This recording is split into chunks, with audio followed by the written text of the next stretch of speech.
Okay, welcome everyone to the Empowered Woman Speaker Series, where you will discover your confident, worthy, powerful you.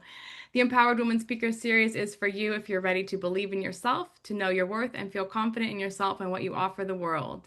We'll be gathering for 90 minutes and to be inspired, empowered, uplifted, and to transform your limiting beliefs and fears into new beliefs that will take you to the next level in your life and business.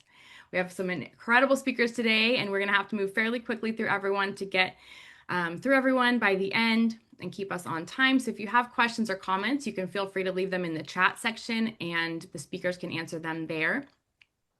Our speaker order today is first we have Kimberly Quinn, and her topic is Prime Your Day for Positivity. Our next speaker is Mel Cunningham. Her topic is Rethinking Stress, Why Energetics is the Missing Piece.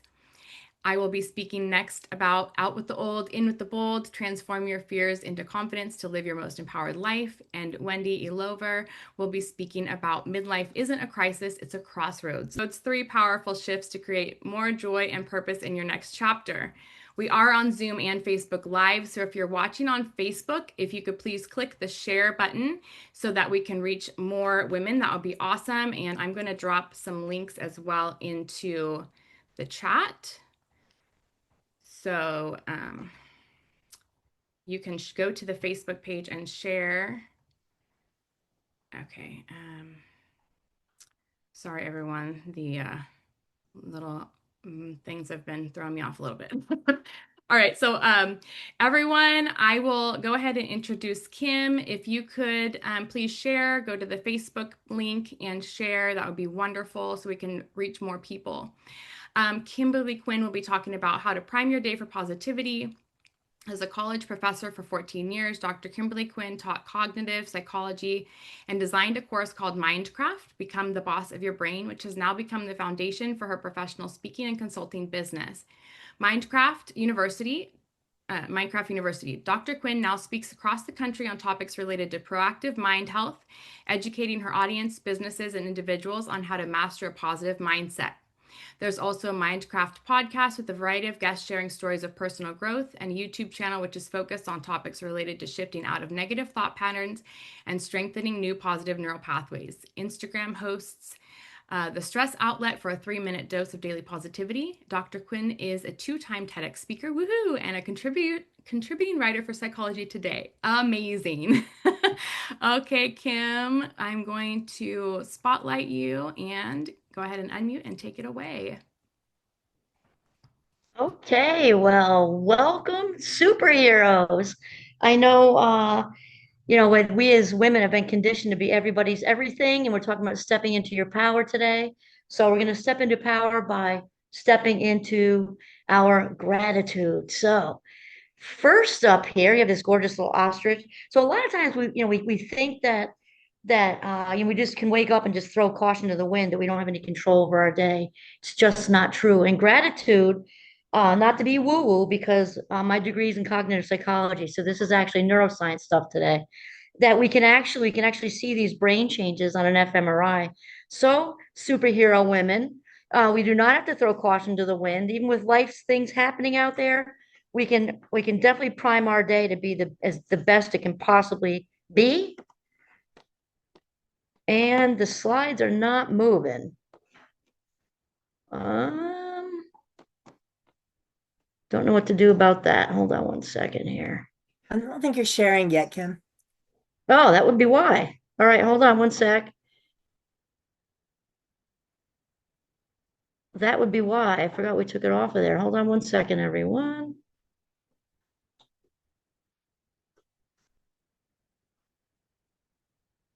Okay, there we go. Number one on the list. Don't do this.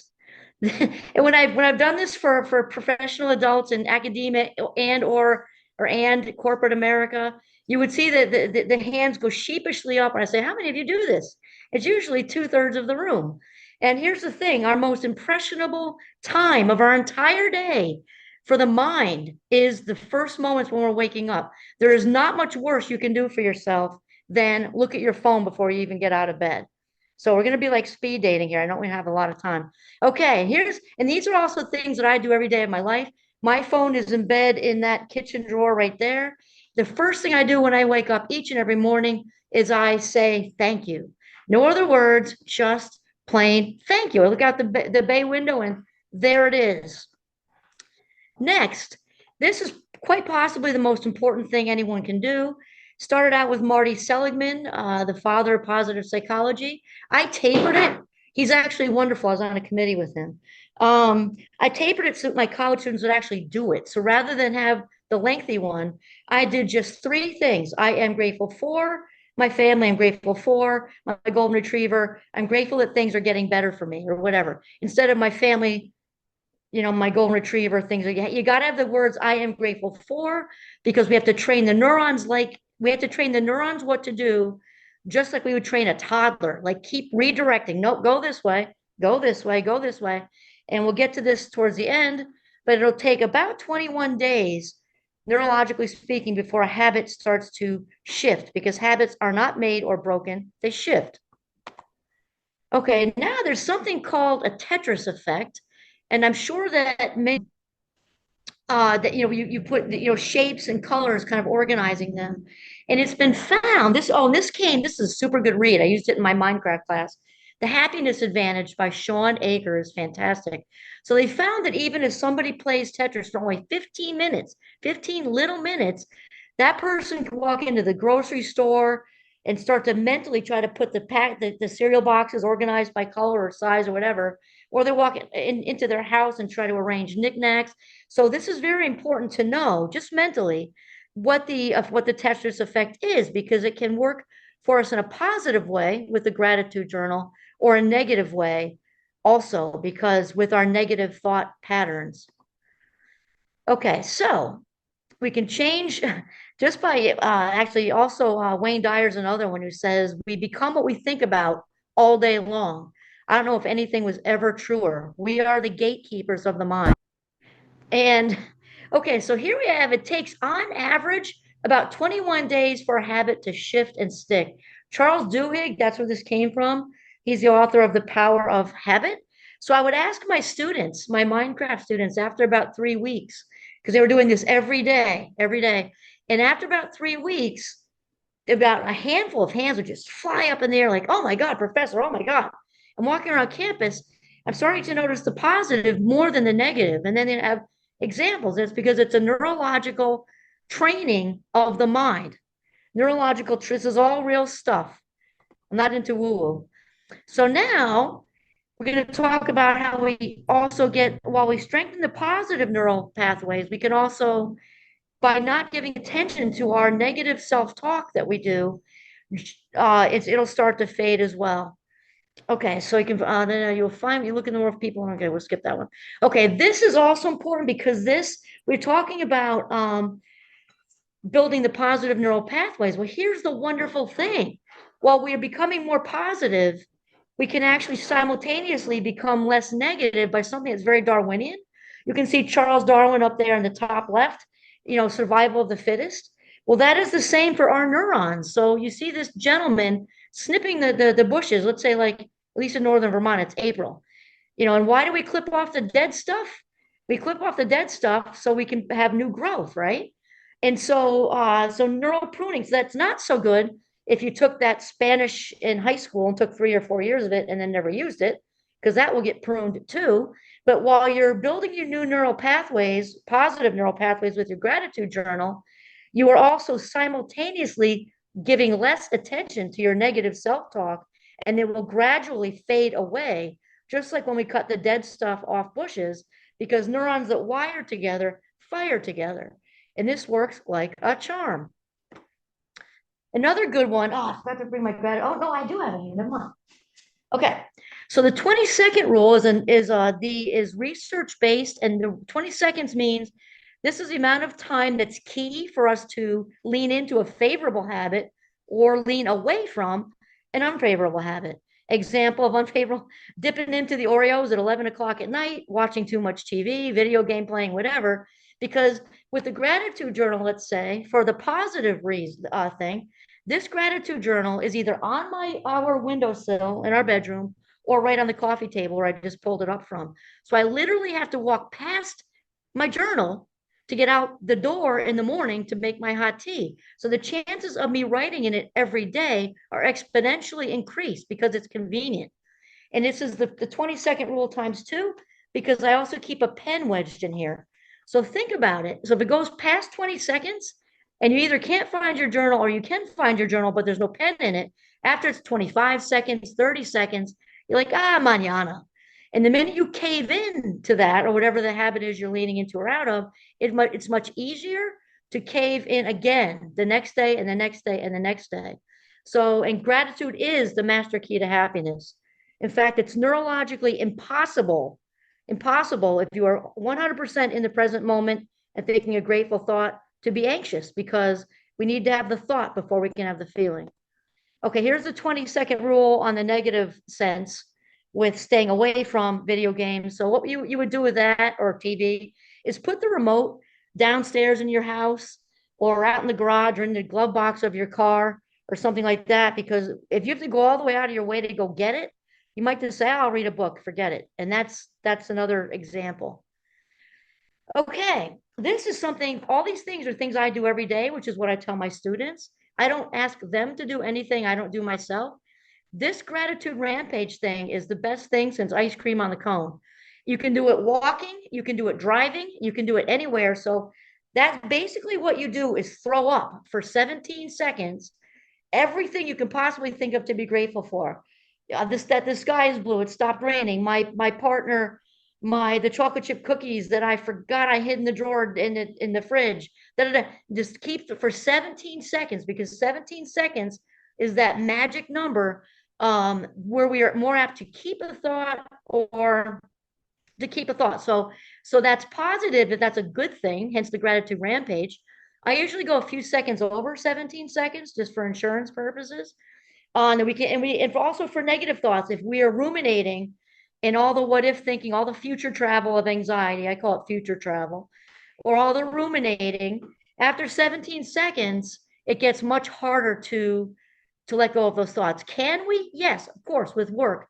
But if you nip it before 17 seconds is over and shift into a different thought by distracting yourself, it's much easier to get rid of and less work. So the gratitude rampage, I challenge each and every person on the call to try that tonight or tomorrow morning. Best in the morning, because it sets your whole day up. And then just see how you feel. Even if you're in the car, you can do it. I'm grateful for this. I'm grateful that person who was annoying me on their cell phone just passed me and went in the other lane. Whatever. Throw up for 17 seconds. All right. Habit stacking. This is another super cool tip. This comes from James Clear, who's the author of Atomic Habits. So once you have your gratitude habit in the morning, and it takes less, literally, when I get up, I say thank you out the window, like I told all of you. I go and put my tea in the microwave for 2 minutes. Without any exaggeration, I am done writing in my journal before the beeper goes off on the microwave. That's how much time this doesn't take. So once you have a really solid habit like your gratitude journal, or if you're already walking for a half an hour in the morning or whatever, it's statistically proven over and over again that if you attach like an addendum to a contract, if you attach a little habit to something you're already super solid with, the chances of you sticking with the second habit go up exponentially as well. So an example with the gratitude journal would be to do 1 minute of mindfulness. If you do it right after the thing that you're already solid with, for let's say 3 or 4 weeks or whatever, and you do it immediately after, no delay, that's the key. You go straight from the gratitude journal, and then for 1 minute, do a little breathing thing and make it doable. You don't want to have it too big. You want to be successful. You are much more apt to do the second thing. If the running example or walking, if you're doing that for 30 minutes, add a 1 minute stretch, just 60 seconds. And you are probably 70 something percentage more likely to do the second habit if you habit stack. Set an intention. This is also part of my day. And I know as women, since we're used to being everybody's everything, we're not so excited to add things to our to-do list. However, what I'm sharing with you, we're not even at 5 minutes yet with what this takes. It literally not even 5 minutes. You just say thank you out the door, out the window or whatever. Gratitude journal, hot teas in there for me, and set an intention each day, because when we declare something, it's actually in the vault of the unconscious. You just keep telling yourself that. And some of mine are, I intend to be as present as possible today. I intend to bring success to this meeting that may be challenging today. I intend to reach out to a friend today, something super doable. I intend to not take things personally today. That's one of my favorites. Okay. All or nothing. This is super important. I actually have a list from my mind crafters. I think there's 10 words on there. We want to delete certain words out of our vocabulary because they're not healthy to use with ourselves or anyone else. Example, everyone, no one, nothing, always, because they don't exist in reality. Example, a child comes in and said, no one likes me. Okay. Well, there's 8 billion people in the world, so it's not really statistically possible that no one likes you. Or back when I was therapizing in the 90s, with couples, often I get, he never listens to me. And that's not possible either. Even if it's legit that the person's not listening maybe 90% of the time, when we say you never, that just closes every door. And then the person they feel so defeated, they don't even want to try. It would be much better to say, I am feeling that I'm not listened to most of the time. I'm feeling that I'm not listened to, the majority of the time. And you may be right, but at least that gives the partner or your young adult child or whomever, it gives them an exit door. And people need an exit door when they're being confronted if they're going to patch it up and try to make it better. So we want to get rid of these absolutes, just get rid of them. Okay, also with the language part, we want to be super careful, and this is with ourselves, because keeping ourselves filled up is obviously how we give to ourselves and the world. We want to make sure we're using the right language with ourselves. Be careful of saying, I am. What goes after that? I'm exhausted, I'm anxious, I'm depressed, and whatever. I am happy. Because when we make a declaration, the brain's like, oh, I know which way to go now. Since I said I'm exhausted, I'm going to look for things throughout the day to confirm how tired I am. Because that's what the brain does. It takes on a life of its own. If I'm feeling anxious, what is best to say, okay, I'm feeling anxious. So what? Who cares? And welcome to the human race. If you keep saying it, your brain is going to filter out things in conversations to confirm, or also all the ways you're not feeling good about yourself. You will find it if you look for it. So be very careful about the words that go after I am. Oh, this is one of my favorites. We're so big on to-do lists, especially as moms, I think. And I usually say that my doctorate in cognitive psychology and TED Talks and all the other blah, blah, blah, blah, blah, is like, who cares? My best credential by far is my husband and I have raised 5 young adult children. And so I'm sure many of you are here, are women in the audience who also double as moms with a big old S on your chest and a red cape. So this is now your new best friend because we have to-do lists, and I created this myself for a workbook that will be on its way to you either in the chat or from Erin, if I can get it up there fast enough. A free workbook that's published on Amazon. You can just have it. And I came up with this not to-do list. This is great. Listen how great this is. Things that are a complete waste of my life minutes. Yay, don't do it. Things that cause me unnecessary stress. Woohoo, go me. Things that drain my social battery. Heck yeah. Unimportant things I feel obligated to do. Damn, 100%. Things of which I have no control. Amen. Hallelujah. Don't do it. Because when you realize in one day, most of us can come up with at least one thing that rescues our valuable, most precious life minutes we're not getting back again. Today is as young as you will ever be. We don't want to let valuable life minutes go to obligations. I'm not saying don't go out of your way for people, of course. However, filter out what is authentically giving and what's depleting you, because that's how you know if it's mindful giving or mindless giving. Mindless giving is basically the whole litany of codependent behaviors, which rescuing and people pleasing, all that stuff, which we don't have time for.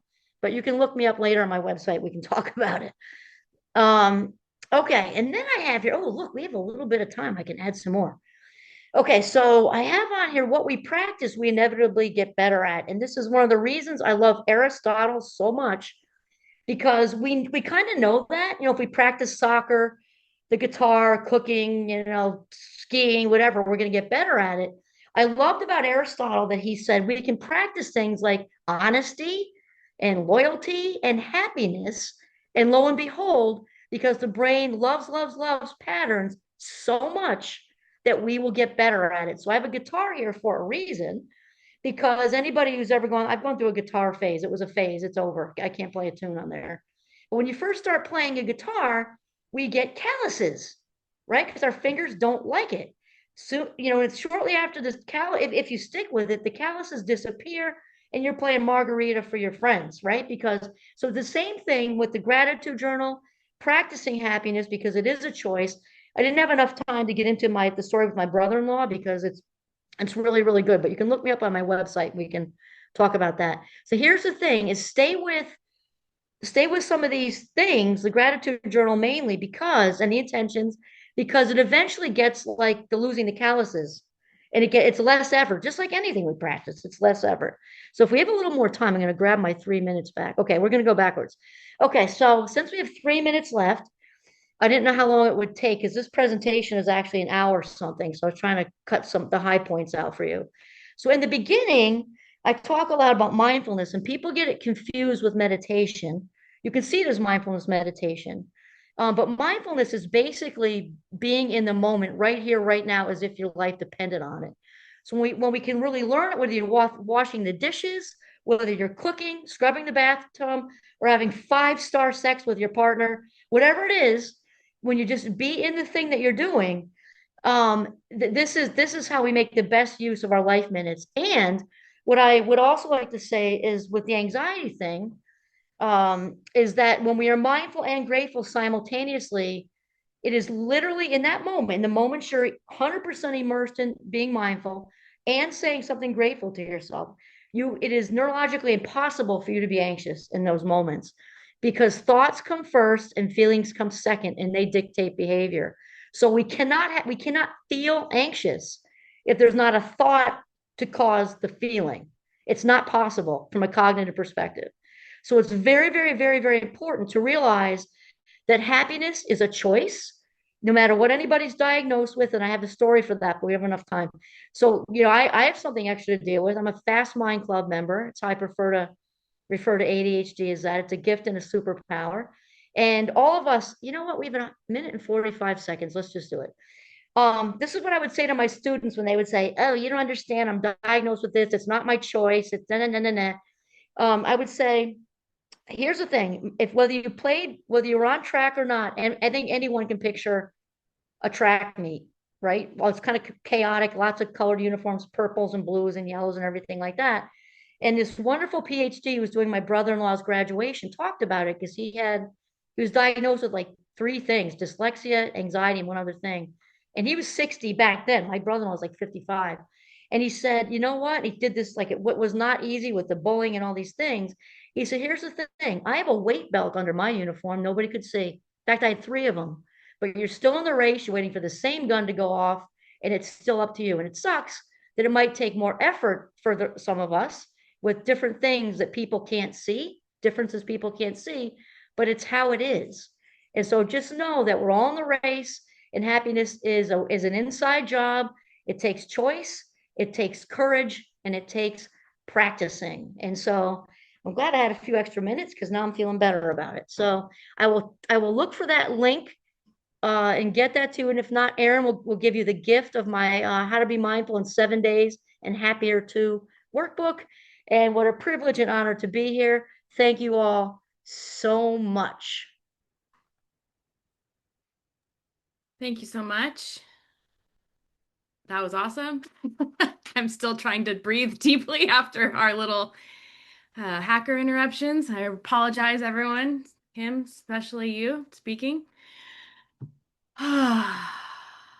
Totally fine, Erin. We call that human. It's quite okay. Oh my God. I have literally never had that happen before. So talk about panic. I don't even know how to get my own self back into the thing right now.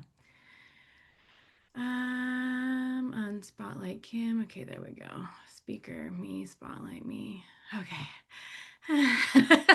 I appreciate everybody's patience and for sticking around. I am going to now introduce Mel. Mel Cunningham will be speaking about rethinking stress, why energetics is the missing piece. Mel Cunningham is a double board certified energetics empowerment coach and leadership mentor with over 15 years of corporate leadership experience. After building a successful career by doing all the right things, Mel decided that true fulfillment doesn't come from checking boxes. Yeah, it comes from aligning your energy with your life. Today, she helps high achieving women reconnect with their energy, shift out of survival mode, and create success that actually feels good, going beyond traditional strategies to create real lasting change. And as I'm pulling Mel up, everyone, if you have any questions or comments for Kim, feel free to post those in the chat as well. Okay, Mel, take it away. And yeah, there you go. Perfect. All right. Thanks, Erin. Hi, everyone. I'm super excited to be here. And yes, today we are going to rethink stress, why energetics is the missing piece. What if I told you stress wasn't the real problem and everything you've been taught about how to manage it is only scratching the surface? But before we dive in, I want everyone to take a breath with me. Just one deep, intentional breath. And now, without overthinking it, what are you feeling right now? Drop one word in the chat.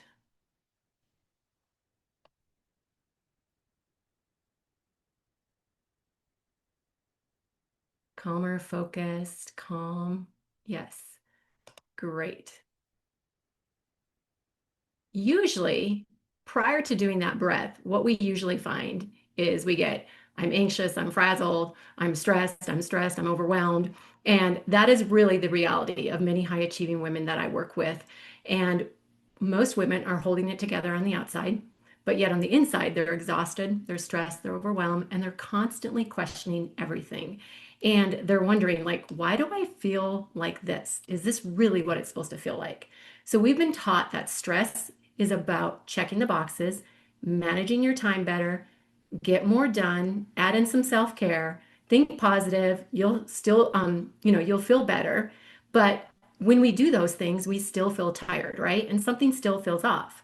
So you've probably tried it all. And I know Kim mentioned some of these in her talk, like the morning routine, the productivity hacks, the affirmations, the gratitude journal, the podcast, the 5 a.m. club. And it all worked for a while, but it didn't stick, right? And that's not because you're doing it wrong. It's because the real issue isn't at the surface. It's deeper, it's energetic. And that's what we're going to do here today is we're going to go deeper because it's not about the stress, it's about the energy. And if you want real change, real success, you want to stop managing your stress and start shifting your energy. I want to share with you a little personal story because this is what makes me so passionate about doing what I do. So there was a time that I looked like I had everything together. And what no one saw, and something that I wouldn't even admit to myself, was that I was quietly falling apart.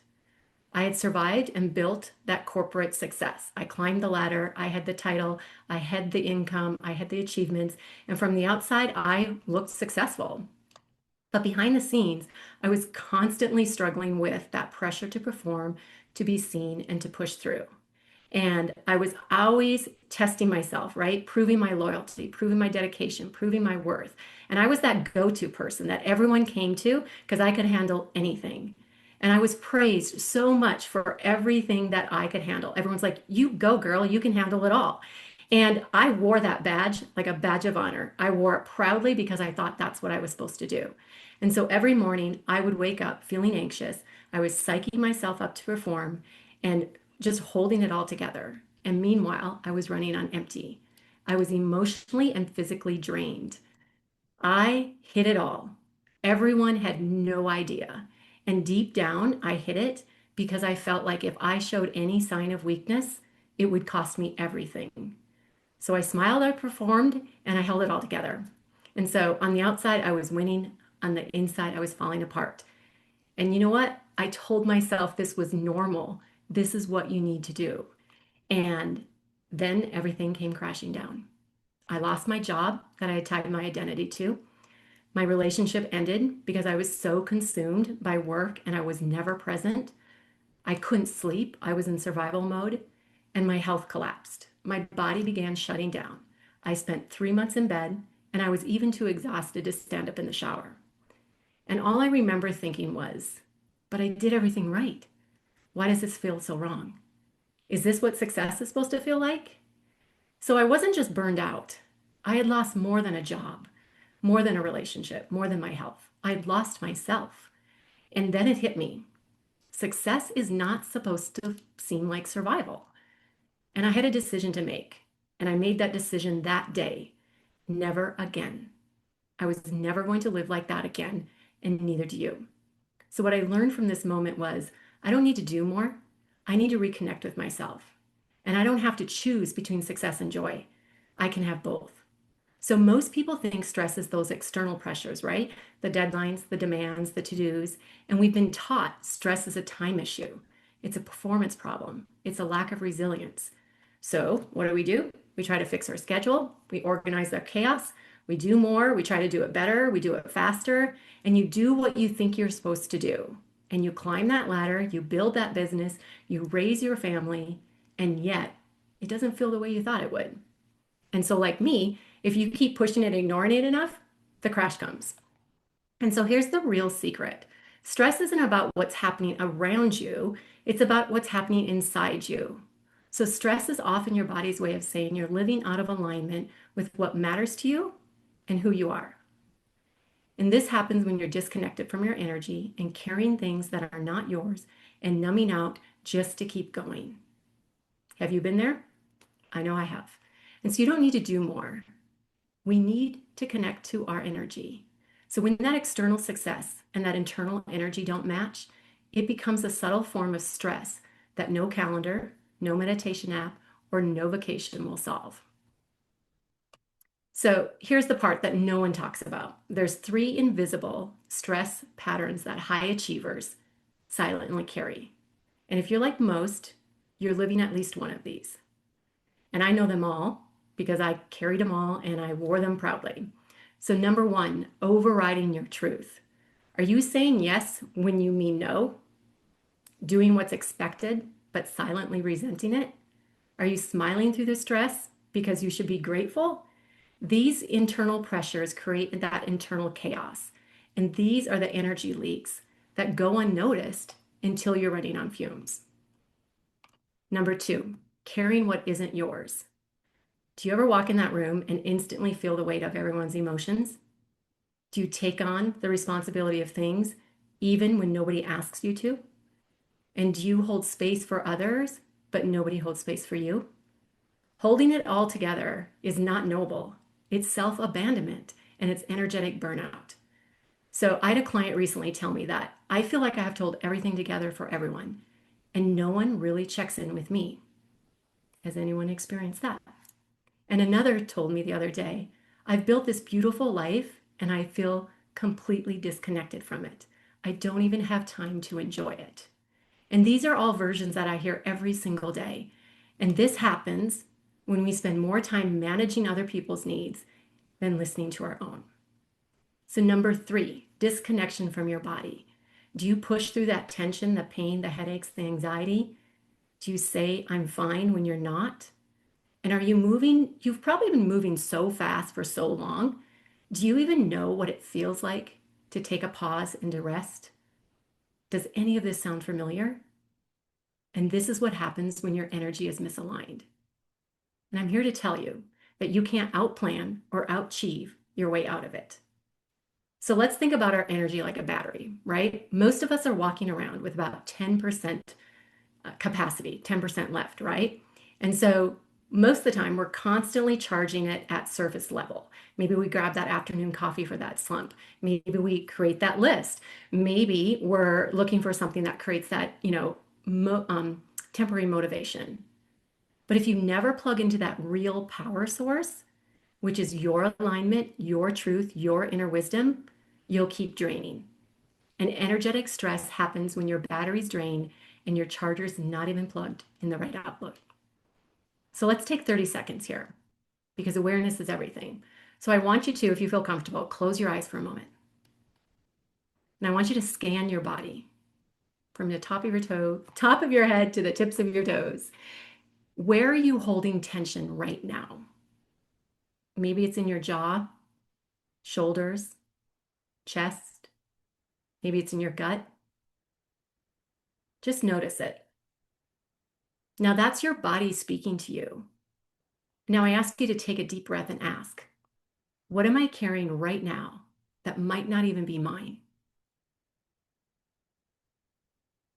If you're holding something in your body, I invite you to drop a quick heart in the chat so we can normalize it. So when I stopped managing my time, started listening to my energy, everything changed. And I finally understood that I could build a life that felt as good on the inside as it looks on the outside. And you can too. So let's talk about 3 real, practical, energetic micro shifts that you can start using today. And first, though, I want to back up for a moment because I want to make it really clear about what this is really about. Because success without sacrifice doesn't mean that you're slowing down or you're settling. It means that you're showing up in your full power without abandoning yourself in the process. So it's really the shift from what do they need from me to what do I need to feel aligned today? The shift from push through, prove yourself, to push and choose from power. And the shift from strong means silent to strong means self-aware. It's not about what you're doing, and it's not about having to do more. It's about doing what's true and letting that truth, your truth, fuel your energy, your relationships, and your results. Because when you lead from that place, your success is sustainable, your energy becomes magnetic, and that burnout becomes a thing of the past. So now the question is, if this is what's really underneath the stress, how do you begin to shift it? So let's go through the 3 micro shifts that will help you to stop managing your stress and start mastering your energy today. So shift number 1, energetic awareness. Stress, as I mentioned, is often the body's way of saying you're carrying something that doesn't belong to you. So I want you, as you go through your days, I want you to begin to notice, when are you carrying weight that doesn't belong to you? Because we're taught as moms, as high achievers, as women, we're taught to take everything, hold it all together, carry it all, fix everything for everyone. And so a lot of that you're carrying is draining you, and it's not even yours. So when you feel that tense, that heavy feeling, that overwhelm, I invite you to sit, pause, and ask yourself, is this mine? And if the answer is no, I invite you to set it down. And a great thing that helps me here is to visualize, like literally visualize yourself taking off a backpack of heavy rocks. That is all of the other people's stress, their demands, their expectations. And girl, you don't have to carry it anymore. Shift number 2, embodied presence. Your body is wise and it whispers before it screams. And it will always tell you when you are out of alignment. You just have to listen. So a simple way for you to come back to yourself is just to take a breath. So I want us to try this again. As you can tell, I love the breath. So inhale for 3, and then exhale for 6. And let's do that again. Inhale for 3, exhale for 6. And one more time together. Inhale for 3, exhale for 6. And I invite you now to notice what shifted for you. And even if it was just a 1% shift, this tells your nervous system that you're safe, you're present, and you don't have to push right now. And by regulating your nervous system, you can then show up into your true self. You can then be calm, clear, and you can make that decision. You can choose something that's authentic to you. And so by always coming back to your breath, you always are coming back to your center and to your truth. And as you can tell, this is my number 1 go-to.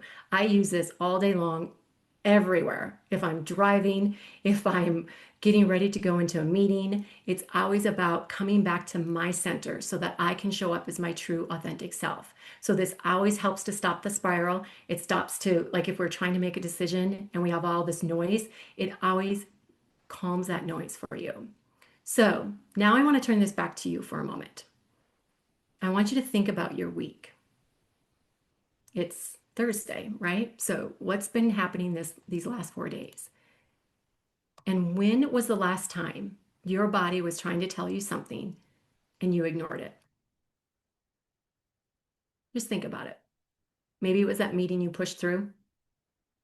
Maybe you woke up already dreading the day. Been there. Maybe your chest tightened when you said yes to something that you didn't want to do. I just want you to take a moment and ask yourself, what has my body been trying to tell me that I haven't been listening to? And this awareness is a shift in itself. And this has always been there. It's waiting for you to listen to it. So when we can reconnect and listen to ourselves, we can come from that true, authentic self. So shift number 3 is the energetic congruence. Notice when things become feeling heavy. Maybe you have resistance before you have to hop on a Zoom or go to a meeting. Maybe there's a tightness that you feel when you agree to something because you have that sense that you should agree to it. These are not inconveniences. These are invitations. And what this is telling you is this is not aligned. And at that moment, I invite you to ask yourself, what would feel lighter right now? So energetic congruence happens when your outer life reflects your inner truth. And that's when you step into your true power as who you already are. So as you can see with these shifts, these are all about reconnecting to yourself, really noticing, identifying what is happening within you instead of allowing those external things to control how you respond and how you show up. So let's make it real. I want you to ask yourself, where in your life are you performing instead of actually living? Where are you succeeding and yet not feeling fulfilled? And where are you hiding your truth just so you can keep the peace? I'm here to tell you, you don't have to live like that. Stress isn't something to manage. It's a message, a red flag, a whisper, and it's an invitation for you to come back to yourself. And you were never meant to have to sacrifice your well-being to succeed. And here's the cool part. You don't have to do this all alone. I have created a breakthrough blueprint that is a free tool for you. And it will help you get real about what you're carrying, uncover what's draining you, and help you shift your energy back into alignment. And it's yours for being here today. And so before we close, I want to leave you with one more question. What's something you've been tolerating that you're finally done with? Just one thing. What are you ready to give up? It could be how you start your mornings, the way you say yes when you want to say no, the way you ignore your gut, just so you can keep that peace, right? This is where your power lies. When you become very clear on what it is that you desire and how you want to show up, and when you listen and you tune into your energy, your body, yourself. And that's what also the blueprint will help you uncover. Because this isn't about doing more, it's about coming back to your true self. And when you shift your energy, everything else shifts too. Your relationships, your clarity, your success, and your sense of self. So here's the deal. You've done success the hard way, right? And you don't have to do that anymore. You don't have to live like that anymore. Stress was never the real problem. Misalignment was. And energy is the solution. So now it's time to do it the true way. The aligned, the energized, the fully you way. Because energetics isn't just the missing piece. It's the power that you have already inside you. And when you realign your energy, you don't just manage stress, you reclaim your life. Thank you.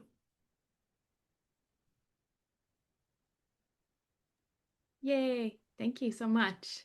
Everyone, if you have any comments, questions, please post them in the chat, and then Mel, put your link. Do you have a link for that free report? You can put that in the chat too, so that everyone can grab that if they want. And okay, I am next. So I'm going to spotlight myself. Okay. Thank you so much for that again, Mel. That was awesome. And again, everyone, if you are watching here, I'm going to post one more time in the chat. If you wouldn't mind sharing on Facebook, or if you want to join the Confident Woman community, which is my Facebook group, you can go ahead and join that too if you haven't done that yet. And I'm going to set the timer. So many things to remember. Okay, let's see. Here we go. Okay, I want to make sure I time myself too. Oops. Okay, let me grab my notes. So I'm going to be speaking about out with the old and in with the bold, how to transform your fears into confidence to live your most empowered life. Um, I will be talking about my acronym, my bold acronym that I created a few years ago.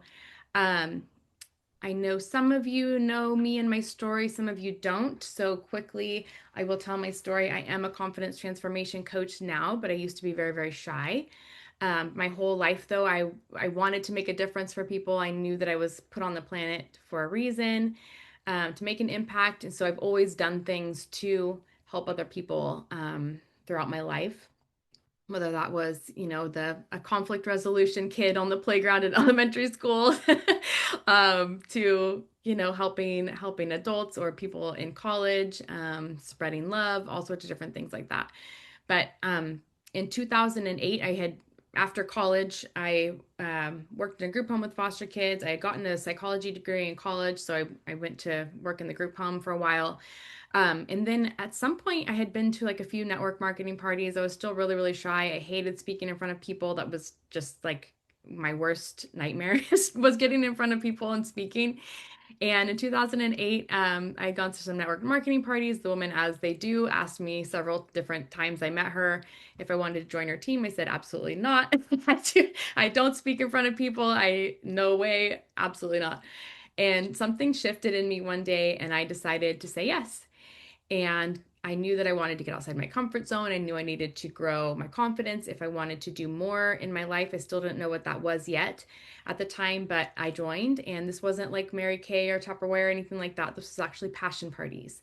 So for those of you who don't know what passion parties is, it's those fun romance parties where you sell lotions, potions, things that go buzz in the night. So I went from like, absolutely not, I don't speak in front of people, to, hello, let me sell you this thing that takes batteries.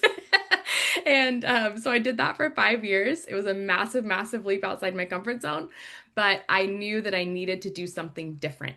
And so I grew a team. I did tons of parties. I was consistently number one or two in sales on my team. And I met my first life coach from that business. So that business, I really say, changed my life. And I learned that I could change not who I am. Like none of this is ever about changing who you are. It's about unpeeling the layers of junk that's gotten on top of you over all your life, like your traumas, all the fears, your limiting beliefs, all that stuff. So it's unpeeling those layers of things that are holding you back from your dreams, from the things that you really want. So, after doing passion parties for a few years, I decided I wanted to become a coach. I went to coaching school, and I did my very first speech, terrified, shaking in my boots, to a group of people that I spent every single week with. And it was a very small group of people, but I wrote every single word down and I read it in my face. Like, I didn't want to look at anybody. I read it word for word, and that was my first speech. But I knew I needed to do it in order to keep moving forward. I'm also a wedding officiant, so I not only speak for the coaching business, but I marry people as well, and do that a lot. um, but I tell you my story so that you can see if you are shy, if you are afraid of speaking, if you are afraid of, whatever, if you're having fears that are holding you back, I am a living testimony that you can do it, right? Even if you are absolutely freaking terrified. So I've done a lot of in-person events. I've done my own retreat. I do, things like this. I've done lots of videos, and I'm here to tell you that you can do it too. So the BOLD acronym, I'm going to start by telling you what the acronym is, and then as I go through my talk, I will go through each piece. So the BOLD acronym stands for, the B is be brave. The O is get out of your comfort zone. L is let go of limiting beliefs and fears. And D is do the unexpected. So once again, it's be brave, get out of your comfort zone, let go of limiting beliefs and fears, and do the unexpected. Okay, so really quickly, some things that I've found with my clients over the years, we have, every single person on the planet has limiting beliefs and fears. Some of us have more than others. Some of us have worked through a lot of them, or are naturally more confident and brave than others. But a lot of things that I have seen is a massive, massive stumbling block is people, women especially, feeling unworthy or not good enough. It could be of financial success or abundance. It could be of receiving money, receiving love, receiving support. I have my whole life been someone who doesn't like to ask for support or like to ask for what I need, but I am really learning how to do that a lot more, and just asking and saying, you know what, I need support, please help. And I did that today with my speakers. I set everybody up as a co-host so that they could help me with running this today. So it might be that we feel unworthy or not good enough to say yes to great opportunities in our life when we're presented with them, of self-care, as Mel was just talking about, right? It's like we push and push and push and push until we get sick and we cannot get out of bed, for example. We might not feel worthy of saying no, so we just say yes to everything and then we burn out. It might be that we don't feel worthy of deep, fulfilling love from ourselves, of giving ourselves love, or from others, or investing time and money in yourself or in your business, your growth, of speaking up, standing up for yourself, things like that. You might have some fears show up that look like maybe procrastination. Maybe there's something that's been on your to-do list or your dream board for years and years, but you haven't done it because of procrastination or fear or uncertainty about what that might look like. You might not be sure of what step to take next, so you stay frozen and you don't move forward. It might be that you fear being truly seen for who you are. If you take off the mask and show who you truly are and be your authentic self, maybe people won't like you. That might be a fear. I know for years for me, like I am a recovering perfectionist. I'm a Virgo. I'm an only child, so I've got that perfectionist gene across all of the all the board. And so, my whole life I have always felt like I have to be this like perfect perfectionist, perfect, professional. And I'm not saying don't be professional in your business. I'm saying be you and professional, right? So like I had this mask on for a very long time and I would be this kind of almost not, I wouldn't say fake, but just I had this, I had a hard time being just truly myself, right? And taking the mask off, and acting like I had to be this very professional, very put together person instead of just being who I am. You might be afraid that if you show up as your 100% authentic self, that you won't be loved as much, right? Or overthinking everything. For the perfectionism, I know a lot of us here probably struggle with perfectionism, but what I really want you to know is that I want you to 100% believe in yourself and believe in your abilities and believe that what you want to create, you can create, whether that is in your business, whether that is in life, in love, whatever it is that you're dreaming of, that you can have that and to believe in yourself. I want everyone to be able to stop living in fear of speaking up and for asking for what you want and playing big and being seen. That's a huge fear, is being seen, because what if we're judged or criticized, right? I love to see women feel empowered and be empowered and courageous and bold and brave and have that deeper self-care and love for themselves, right? So anybody resonating with anything that I'm saying so far, I would love to hear in the chat what you're resonating with. So when you are able to release your fears and you're able to start transforming those beliefs, those old beliefs that you maybe have held on to since you were a kid, you start becoming more confident. You start to reach your goals.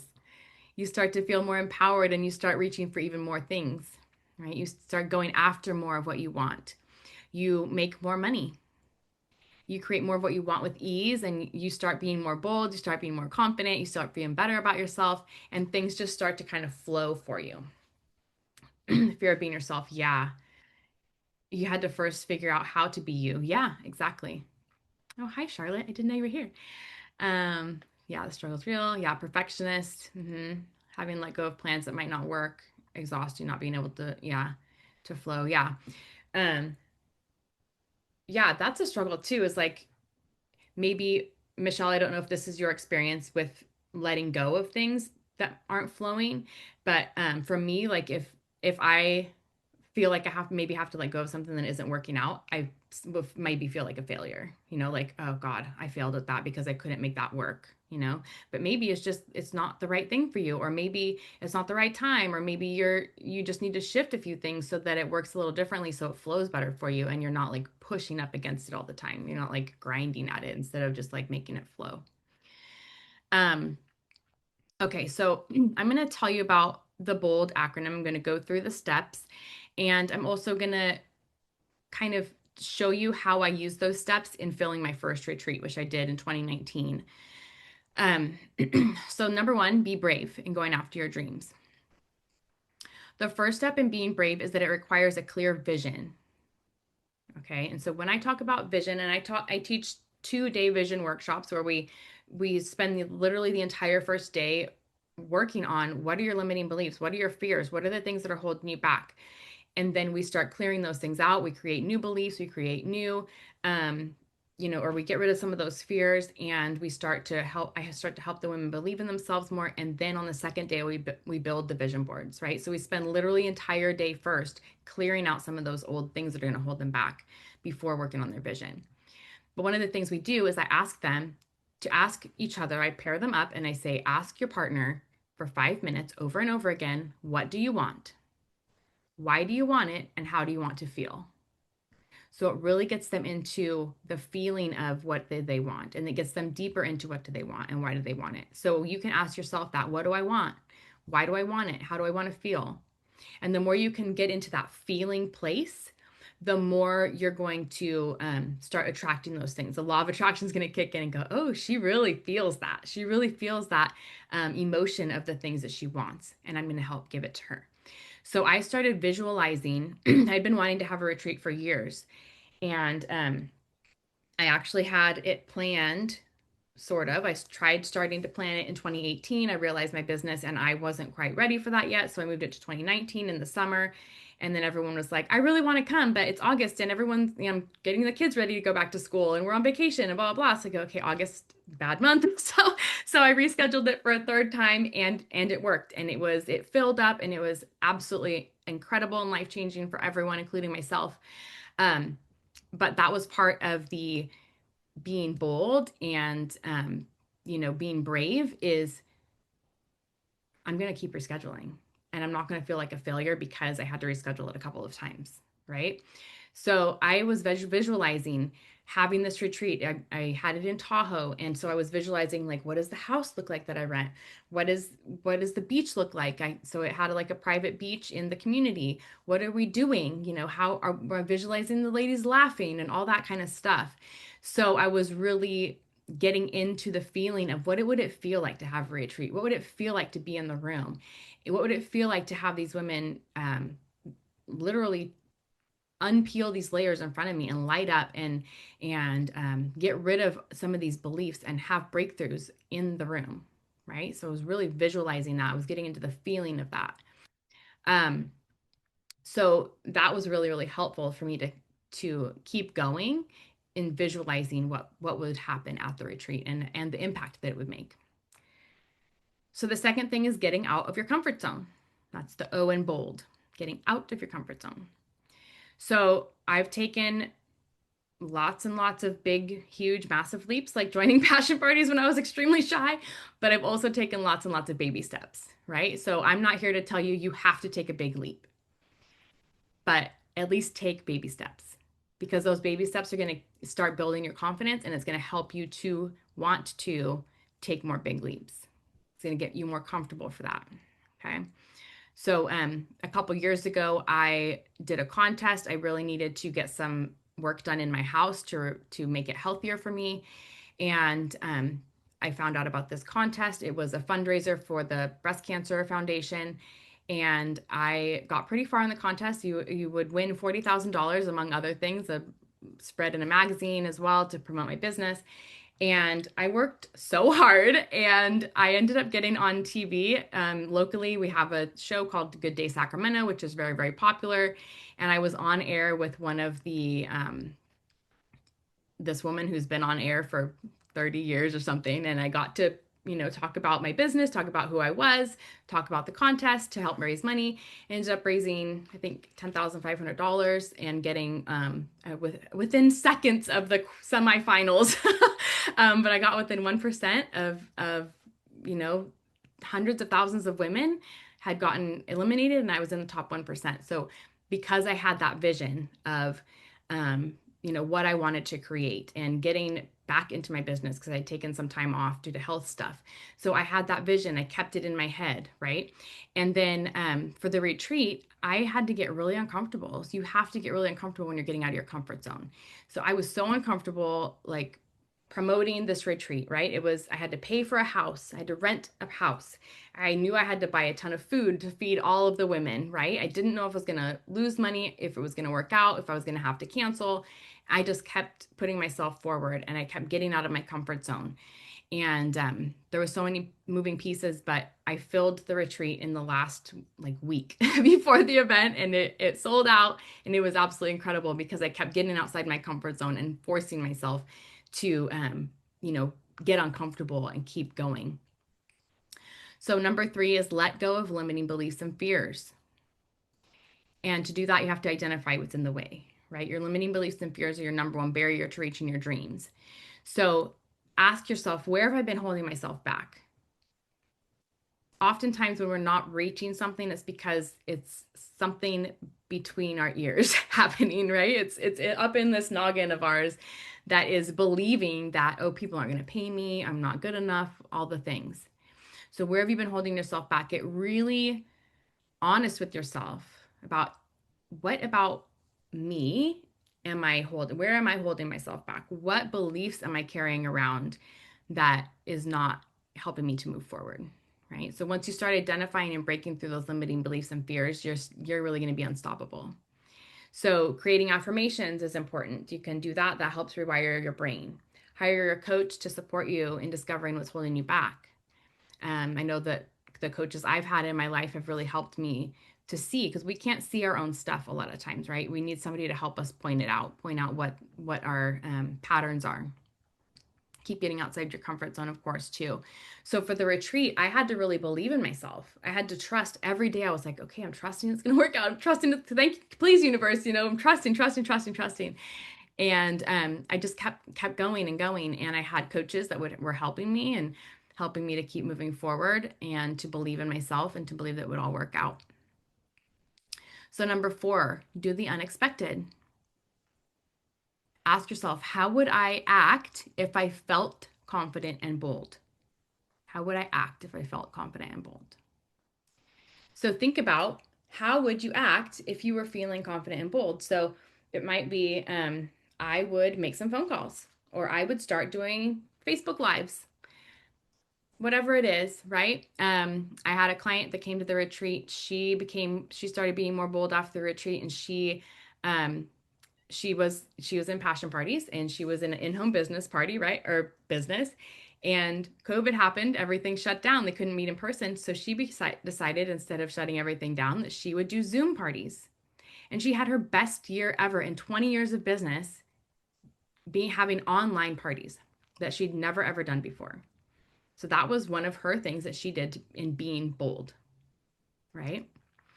So how can you be more bold and take more action and then do the thing? Because the more action you take, it's going to build your confidence. It's going to help you be unstoppable. So for the retreat, for me, I had to take a big leap. It was super bold. I had to be really, really brave. And I had to build that confidence that I was going to be able to make it happen and that I was going to be successful, right? So that action that I kept taking over and over again, and the believing in myself and trusting that it would all work out, helped me to make it happen. And it helped build my confidence too. And then as a bonus, the 5th thing, believe in yourself and your worth. So it's really important to continue working on your own self-worth. You are worthy, right? And to stop hustling for your worthiness. So Brene Brown talks about hustling for worthiness, which is basically just like working yourself to the bone in order to hopefully feel worthy. But really the worthiness comes from inside, not from outside actions. So it really takes believing in yourself and that you will make things happen, that is going to help you with your confidence and things happening. I'm going to turn the timer off really quick. There's my time. So I just want to remind everyone that you are worthy. You can have everything that you want in your life. And it's really critical to keep being more bold, put yourself out there, and you can create what you want. So for everyone here, I'm offering a free Confident Woman Visioning call. We talk about getting to your next level of your confidence and vision. No strings attached, just to support you in your confidence and reaching your next level. So if you would like to take me up on that, type call into the comments or into the chat and I will reach out to you. Okay, and our last but not least speaker is Wendy. So Wendy, where are you? There you are. Okay, I'm going to replace your spotlight now and then I will read your bio. All right, Wendy. Her topic is Midlife Isn't a Crisis, It's a Crossroads. 3 powerful shifts to create more joy and purpose in your next chapter. Wendy Elover is a certified happiness and growth coach who helps busy, successful midlife women break free from the "is this all there is" feeling and create a life filled with purpose, passion, and joy. With a background in coaching, personal development, and joyful living, Wendy Elover brings a warm, inspiring, and actionable approach in helping women live with more clarity, gratitude, and joy. Yay! Take it away, Wendy. Awesome. Thank you so much. All right, this has just been amazing. I'm having so much fun learning from all of you ladies, so thank you. First thing is, I know some people have their camera off, totally awesome, but I am used to interaction, so I'm hoping that you will find that little chat and that while we're talking that we'll have a little bit of interaction during this. So the first thing is I'm just going to ask everybody to just take a minute to stretch because I know you've been listening to these amazing ladies for like an hour, so just going to do that real quick so we can get ready. All right. So my first question to you is just, if you had to describe life right now in a couple words, what would it be? So if you can throw something in the chat there, it can be your own life or just life in general. How are things feeling? How are you feeling? How are you doing? What is life feeling like right now?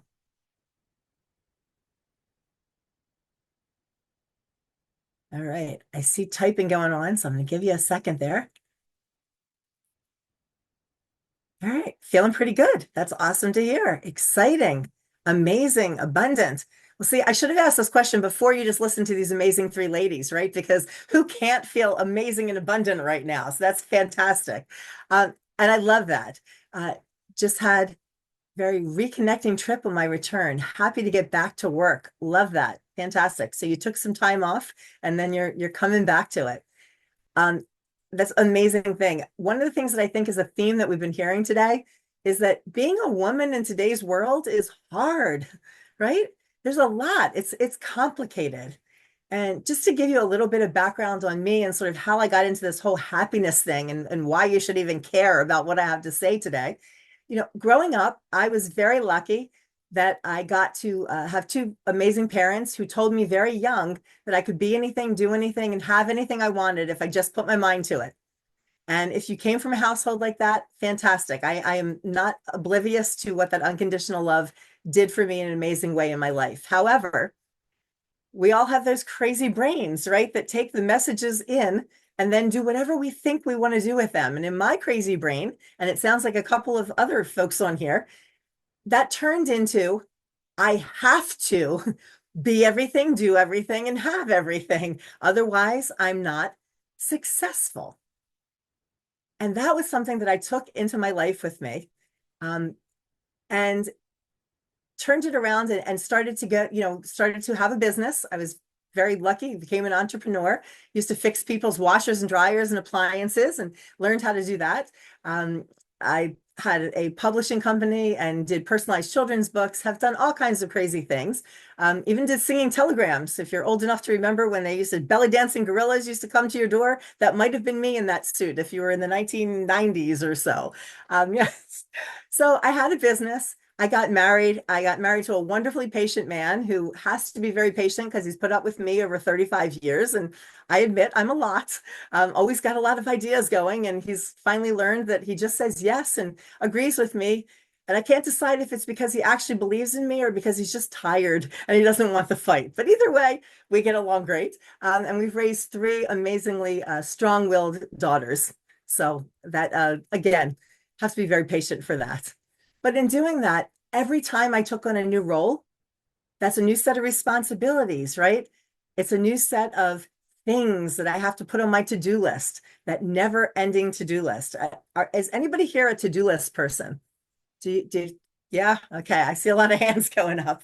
All right. So I did change my to-do list. I love the to-don't list that Kim suggested. So fantastic on that. But what I experienced is if I did something on my to-do list and it wasn't actually on my list, I would write it on my list just so I could scratch it off, right? Because that was such a good adrenaline feeling. Got the little dopamine kick. Yes. And absolutely. That's why we're loving the not to do list 100%. And I work with a lot of my clients on that, right? Is how to find that not to do list. And for me, it's not about time management. It's about choice management. And I think a few of the ladies have touched on that. What are we going to choose to do with our precious minutes, our life minutes, as Kim says? I love that. So all of these things came to a head for me in midlife. But the one thing that, sort of the caveat I want to give you is just because you hear the word midlife, if you're going, well, I'm not old enough to be midlife, or maybe you're even, I'm too old to be midlife. For me, midlife is an attitude. It is not an age. So even if you were 20 years old, what I'm going to tell you is going to still apply, because as busy, successful women, we're dealing with a lot. And as Mel mentioned so beautifully, we check off all the boxes, right? On the outside, we're holding it all together. We are the glue for our families, for our friends, for our communities, for our businesses. But in those quiet moments, when you actually take a minute to breathe, do you ever get that feeling of, is this all there is? Does it ever get better than this? When's me? And if you have time for me, what am I supposed to do now? I've been all these roles.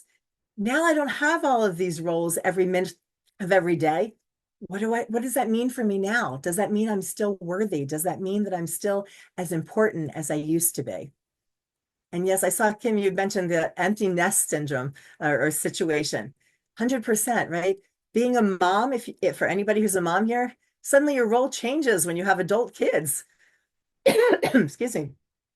For me, I realized that being the mom of an adult kid is a 24/7 on-call position. It doesn't require you every second of every day, but just like if you're sitting in a 911 center, when that phone rings, you better be ready for whatever it is. You just never know what's on the other side of that line. So that's my personal impression of that. But for me, midlife, being an attitude, is a crossroads. It's an opportunity. It's a time when you have gotten knowledge, you've gotten wisdom, you've gotten a lot of resilience because you've made it through till this moment. And it's like, what do I want to do now? How am I going to intentionally create the life that I want? And I actually am a recovering perfectionist and a recovering people pleaser. So I think I fit in very well with this group of speakers today. And I came to a moment where I said, I've got to find out what's in me, because what I realized, if I figure out what's in me, it's going to give permission to everyone around me to be who they are also. And what an incredible gift you can give to others. Excuse me. So there's 3 important shifts that happened for me and that I want to share with you today. But the most important part of all of this, and forgive me just for a second.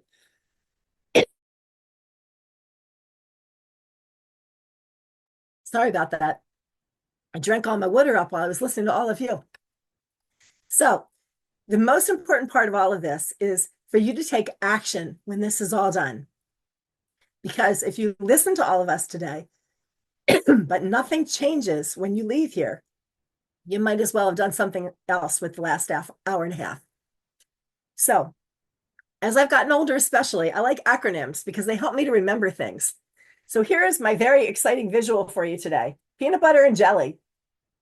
That is what we're going to talk about today. It's going to be P, B, and J. Okay, so now if I forget it, you remind me, peanut butter and jelly, and we'll be set. Okay, so the first one is permission. Sorry, about 9 years ago, way before I knew anything about happiness coaching or that it even existed, I wrote a book called My Cape is at the Cleaners, Choosing Happy Over Perfect. And that was my personal story of, being in this situation where I learned that you're supposed to be it all, have it all, and do it all. And I decided, what if you don't want to have it all? What if I just want to nap once in a while? Is that allowed? I don't know. Like, I never learned that part of things, right? It was just go, go, go, do, do, do, be here, there for everybody in your life. So I had to learn about giving permission to myself. And I'm going to suggest to you there's two different kinds of permission. The first one is permission to let go of something that's not serving you anymore, right? Maybe it's a belief that came from your childhood that just doesn't fit in with who you are as an adult anymore. Maybe it's, as these ladies have mentioned, about saying no when you meant to say yes, or yes when you meant to say no, and being okay with it, giving yourself permission to actually have, you ready for this? An open space on your calendar, a white space, a space that isn't color coded with 15 different things that you're supposed to do for everybody else. That's the kind of permission I'm talking about. And again, when you give yourself that permission, everyone around you is allowed to have that permission too. And you'll see the freedom and the ease of the people around you, your family, your friends, whoever it is that you're in contact with. The second kind of permission is permission to add more. Not more things, okay? Because I want you to have the white space. More fun. You are allowed to have fun every single day. You're allowed to have more joyful moments. This is all part of the plan. So adding more joy to your calendar. I talk about something called glimmers. And, glimmers are these little moments of joy that happen every single day, even if you're having the world's worst day and everything is going wrong and things are falling on the floor and things are crashing and schedules are changing and chaos is spinning around you. Glimmers still exist. Your challenge is to find more of them. And as Kim explained to us, when we acknowledge what's going on in the world, then our brain looks for more of it, right? If we look for stress and worry and we experience stress and worry, our brain goes, oh, Wendy likes stress and worry. Let's have more of that. But when we go, I'm looking for glimmers.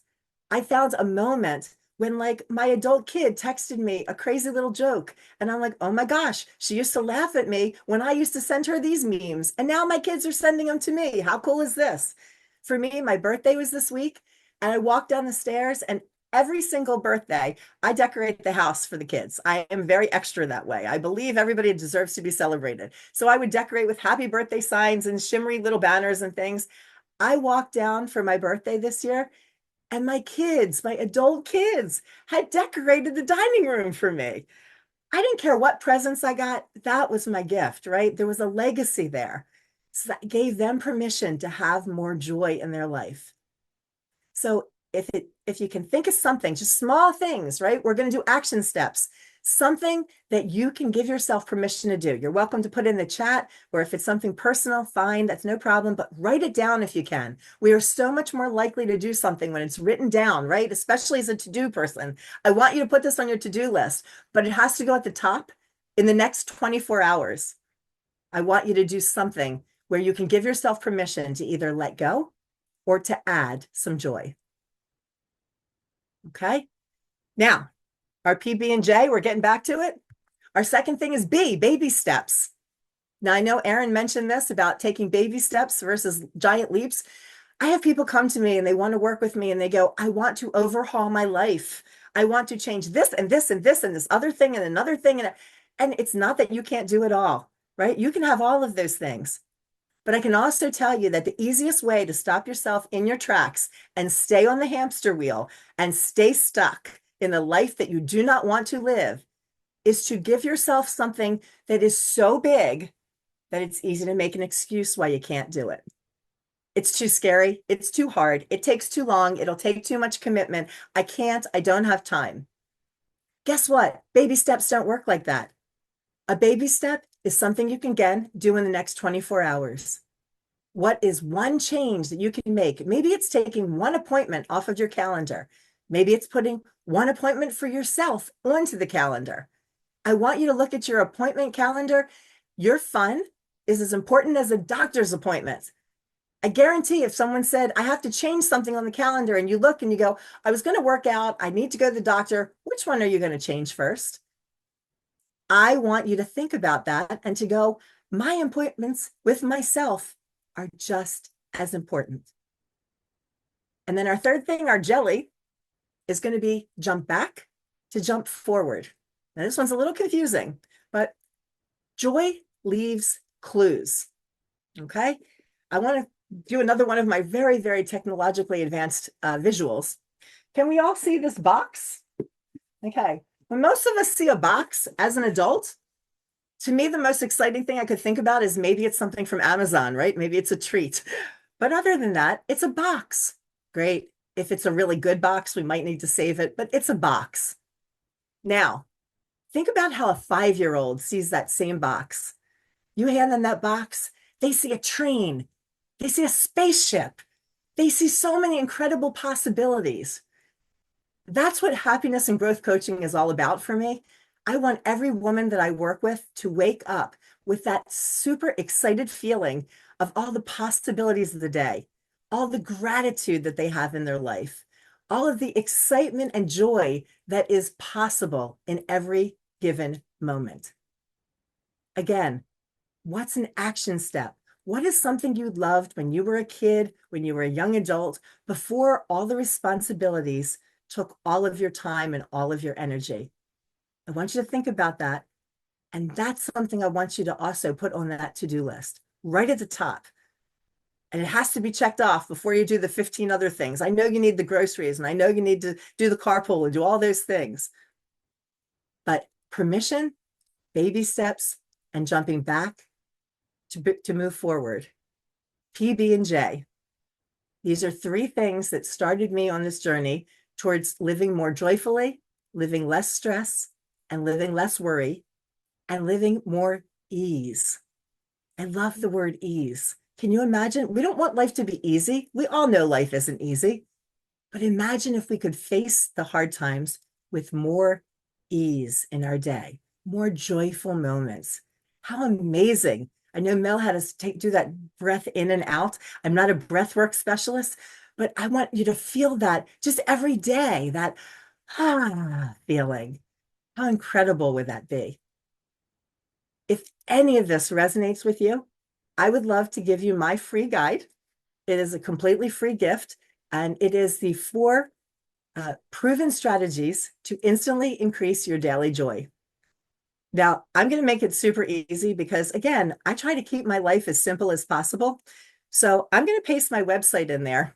If you go to the front page, the first thing you will see, I just put a huge block specifically for this event that says, click here for the guide. You can click there. I also have a Joy Infusion Club, which is a special monthly club that I am starting. And I would love, if any of you, if this resonates with you, would love you to just be part of that and get started. Again, I am so grateful. Thank you, Erin, and thank you, ladies, for spending this time. I know there's a million ways that you can spend your day. Here in Maryland, it's 5:30 almost. For some of you, I know it's like 1, 2, whatever time it is. But I know we're busy women. And the fact that you took that moment to spend it with me and to spend it with all of us, I am so incredibly grateful for that. And you all are one of my glimmers today. So I want to thank you for that. Erin, I'll give you back 2 minutes in your world. How's that? Yay. Thank you so much, Wendy. I appreciate you. Appreciate all you speakers and all of you who are here today watching. So thank you all for coming. Again, speakers, put your links in the chat again. And if anyone wants to book a complimentary confidence visioning call with me, just type call into the chat. So I'll give it just another minute for you guys to all drop your links again for the free gifts. So everyone, make sure you get the free gifts from all the wonderful speakers.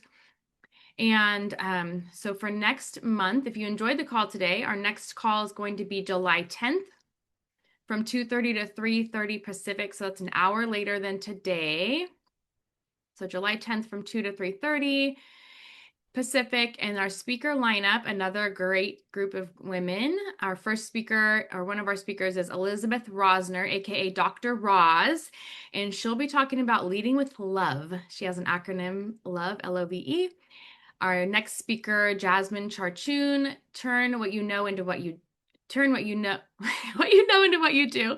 Stop letting what you know sit on the shelf. Start using it in your life, work, and business. And I just realized I'm on. Okay, so I'm in your life, work, and business. And then the next one is Priyanka. Let me see if I cannot butcher her last name, Venkataraman. And her topic is when you're about to lose it, tools to stay calm and connected. I'm sure all of us could use that. And then I will be speaking about how to be the light, how to boldly make your impact during times of challenge. So again, July 10th, if you'd like to come to the next one, if you're already registered for this one, you're already on the list, so you get info for next month. If not, type July in the comments and I'll make sure to get you registered. And until then, everyone, thank you all again for coming. Grab those freebies, and I will see you in the Facebook group. And I appreciate everyone for being here. Speakers, if you could stay on for a couple minutes, and if everyone else would drop off, that'd be awesome. And thank you again for coming, everyone. Have a great rest of your day.